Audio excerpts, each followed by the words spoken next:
हरे राम करो राम हरे कृष्णा हरे कृष्णा करो रे बाबा कृष्णा करो रे हरे हरे करो रे बाबा हरे राम। जय जय श्री राम सबको प्रणाम। दोस्तों नमस्कार, मैं विजय वर्मा। मैं हूं इस वक्त कैंची धाम में और मेरे साथ जुड़ चुके हैं अतुल कपूर जी। सत्यम भाई हैं, मेरे को भी शायद जानते हैं, मैं शायद मिला हुआ हूँ, कुछ इसको याद जैसी आ रही है क्योंकि बहुत सारे भक्त लोग मिलते हैं तो याद कर पाना, अब सामने आ जाए तो अच्छा लगता है। तो फ़ोन में बात हुई थी, बहुत अच्छे तरीके से बात करी, अच्छे तरीके से मैंने टूर बनाया। मैं तो आज शायद मुश्किल से बहुत सारी बुकिंगें थी मेरे पास। आज है तारीख 12 सितंबर 2021। तो सर का मिले मैंने दूसरी गाड़ी करी थी और बहुत अच्छे तरीके से यहाँ नहा धो लिया है। ग्रीन पार्क में बैठा हूँ, रूम आपको दिख रहा होगा पीछे, मैं वीडियो में भी आपको लग रहा होगा वो लगी करके। बाकी दोस्तों इनके भी जिंदगी के जुड़े अनुभव हैं, ये खंड काव्य भी वो भी लिख चुके हैं और अच्छे तरीके से कुछ ज्ञान के अनुभव कैसे बाबा जी से भी मिल चुके हैं ध्यान में। तो ये बहुत सारी बातें बताएंगे, तो सुनते हैं इनके। पहले अपना नाम बता दीजिए, फिर थोड़ा सा अपने बारे में बता दीजिए, फिर बाबा जी के। मैं अतुल कपूर पिहानी डिस्ट्रिक्ट हरदोई यूपी का रहने वाला हूं और वहां गायत्री प्रज्ञा पीठ का प्रमुख ट्रस्टी हूं।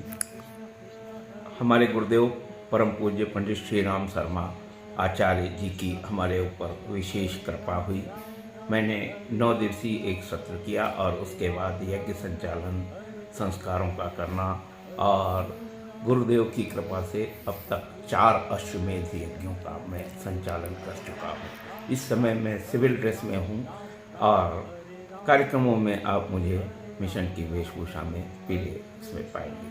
ठीक है, घर से बाहर अगर इंसान रहता है तो एक उसमें ही रहेगा, बाकी तो जब पूजा पाठ में रहे तो धोती और कुर्ते में। हमारे गुरुदेव ने भी यही कहा कि हम घर पर भी अगर वन भाव से रहें तो भवन भी तपोवन बन जाता है। बिल्कुल यही बात परम श्रद्धेय बाबा नीम करौरी जी की भी रही कि हम घर पे रह के ही अगर उपासना करते हैं और हम अपने घर पर ही साधना करते हैं तो हमें कहीं और जाकर तप करने की उतनी ज़रूरत नहीं जितनी समाज के प्रति अपने उत्तरदायित्वों को निभाने की।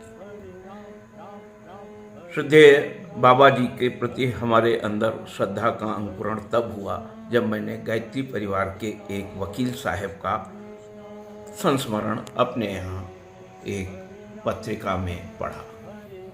उन्होंने लिखा कि वे एक बार बाबा जी के एक कार्यक्रम में पहुँचे। मन में उनके ये बहुत उमड़ घुमड़ रहा था कि मुझे कोई अच्छा गुरु नहीं मिला जो हमारी आध्यात्मिक भूख को शांत करे। भीड़ बहुत थी, हम सबसे पीछे बैठे हुए थे। वकील साहब सोच रहे थे कि बाबा के पास पहुँचे कैसे, और आज तो हमारी बात भी बाबा से नहीं हो पाएगी। कुछ ही 2-3 मिनट बाद बाबा ने अचानक कहा, वो काला कोट पहने जो सबसे पीछे बैठा है उसको यहाँ बुला लाओ। और हमको उनके कोई परिजन आगे ले गए, पूछा क्या सोच रहा है। तो मैंने अपनी बात बताई। वकील साहब कहते हैं कि मुझे आध्यात्मिक गुरु चाहिए और इसलिए मैं आपके पास आया। बाबा ने कहा, तू तो पंडित श्री राम शर्मा आचार्य का शिष्य है और तुझे अब कोई अलग से गुरु करने की ज़रूरत नहीं है। और देख, मैं तो उन्हीं का नाम लिखा करता हूँ और राम राम राम राम लिख रहे थे, वो दिखा दिया।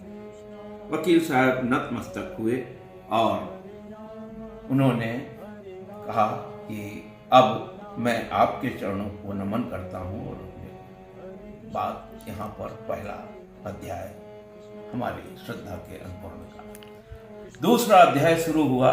मैं अपने यहाँ सीनियर रिपोर्टर हूँ हिंदुस्तान का और ग्रामीण पत्रकार एसोसिएशन का लखनऊ मंडल का इस वक्त अध्यक्ष हूँ। 6 जिलों के पत्रकार हमारे मार्गदर्शन में चलते हैं। हमारे एडिशनल एसपी हरदोई में थे त्रिगुण विसेन जी। उनसे एक बार मैंने कहा कि आप हमारे प्रज्ञापीठ पर चलें, तो उन्होंने कहा कि भाई मुझे तो बहुत आध्यात्म से लगाव है, मेरे भाई विशेष रूप से जुड़े हुए हैं बाबा जी से। बाबा नीम करौरी जी से और उन्होंने कई संस्मरण उनके सुनाए, तो मेरी श्रद्धा को और मजबूती मिली।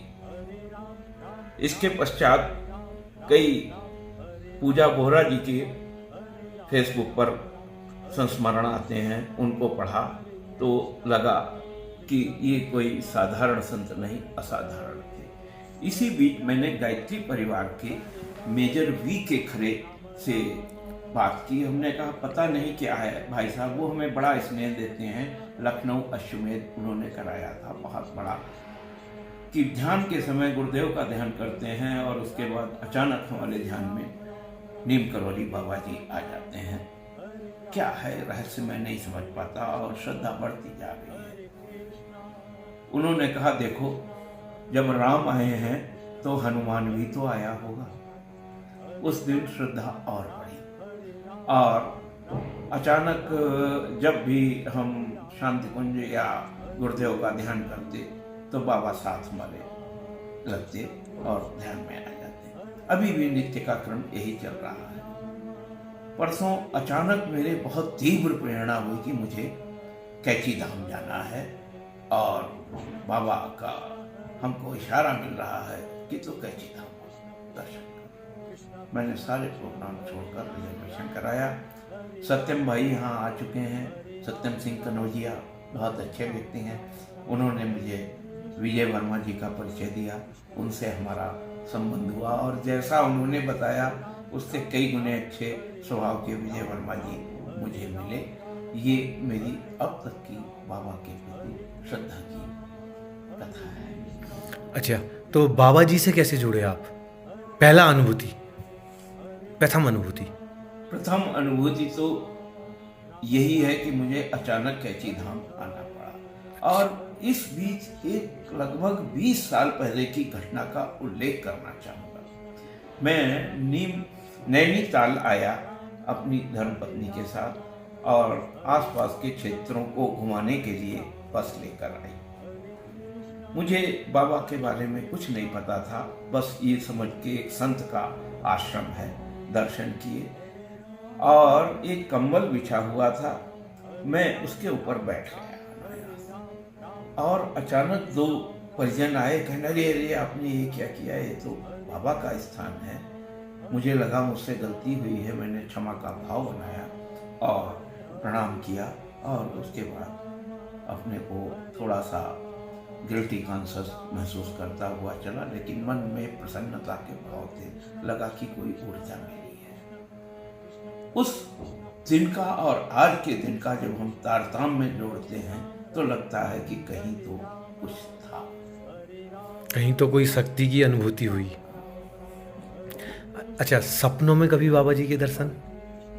सपनों में नहीं, लेकिन ध्यान अवस्था में बराबर दर्शन। किस प्रकार से ध्यान करते हैं आप? किस प्रकार से दर्शन होते हैं? किस तरीके से दर्शन, क्या बोलते हैं बाबा जी, क्या स्वरूप आता है? मैं नित्य सुबह के समय योग प्राणायाम के समय ध्यान करता हूँ। ध्यान में मैं हरिद्वार के गंगा स्नान का ध्यान करता हूँ। मैं गंगा स्नान करके सूर्य का ध्यान करते हुए जैसे ही बाहर निकलता हूँ, बाबा जी मुझे खड़े मिलते हैं। बाबा जी अपने साथ हमको लेकर चलते हैं और वहीं पर एक सप्तऋषि आश्रम है, वहाँ की ओर ले जाते हैं, कहते हैं इनको प्रणाम करो। उसके बाद वे हमको शांति कुंज लाते हैं ध्यान में, प्रखर प्रज्ञा और सजल श्रद्धा, जहाँ पर पंडित श्री राम शर्मा आचार्य जी के अंतिम भस्मावशेष हैं, वहाँ प्रणाम करते हैं। फिर अंदर ले जाकर वे जहाँ पर सप्त ऋषि स्थित हैं, जहाँ पर उनकी मूर्तियाँ हैं, उनको प्रणाम कराते हैं। तत्पश्चात माँ गायत्री की जहाँ पर प्रतिमा स्थापित है, वहाँ पर प्रणाम कर कहते हैं कि माँ आदिशक्ति एक ही है, उनको चाहे जिस रूप में माना जाए। वहीं पर वे कहते हैं कि आत्मा और परमात्मा में थोड़ा सा ही अंतर है, तत्त्वमसि। ये बात बार बार दिमाग में बैठाते हैं और कहते हैं शिवोहम सच्चिदानंदोहम, इनको बार बार मन में दोहराना चाहिए। तत्पश्चात वे हमको ऊपर ले जाते हैं, जहाँ पर हमारे गुरुदेव की पादुकाएं हैं और वंदनीय माता जी की पादुकाएं हैं। वहाँ पर वे प्रणाम कराते हैं। अखंड दीप जहाँ पर जल रहा है वहाँ पर प्रणाम कराते हैं। फिर वे हमें उस कक्ष में ले जाते हैं जहाँ हमारे गुरुदेव ने कई 24 पुरुष चरण गायत्री के किए। तत्पश्चात जब हम नीचे उतरते हैं उसके बाद उनकी छाया हमारे साथ नहीं होती और हमारा ध्यान पूरा हो जाता है। ये क्रम लगभग 1 साल से चल रहा है। जो बाबा जी लेके जाते हैं वो उनका नाम नीम करौरी बाबा? नीम करौरी बाबा। नीम करौरी बाबा साक्षात वही जो कंबल में उनकी ड्रेस दिखाई देती है, बिल्कुल वही। अच्छा। कभी कभी हमारी उंगली भी पकड़ते हैं। अच्छा। कभी कभी हमको उंगली पकड़ कर ले जाते हैं कि चल इधर चल, अब ये देख यहाँ पर सप्तऋषियों का वास। अच्छा, ये सारी चीजें ध्यान में हो रही हैं? ध्यान में। अच्छा, तो ध्यान में जिस तरीके से आपको अनुभूति हो रही है, तो जो YouTube के माध्यम से भक्त लोग सुन रहे हैं आपको, तो उनको भी थोड़ा सा ध्यान के बारे में बता दें कि किस तरीके से वो ध्यान करें और आपकी तरह अनुभूति उनको भी हो। देखिए, ध्यान साधना का एक ऐसा पक्ष है जिसको आप एकदम नहीं कर सकते। उसके लिए सबसे सरल उपाय यह है कि आपकी श्रद्धा जहां पर टिकती है, विविधम विज्ञानम, एक उस पराशक्ति परमात्मा को जान लेना ज्ञान है और उसकी बहुत सी खूबियों को जानना विज्ञान है। शक्ति तो एक ही है। अगर हम आपको गायत्री मंत्र की फलश्रुति कही कि उचित सोचें उचित करें, ये हुआ गायत्री मंत्र। मैं पुरानी बातों को नए से जोड़ता हूं और कहीं ना कहीं कोई तो तार है। क्या वजह थी कि 11 सितंबर के पहले ही मेरे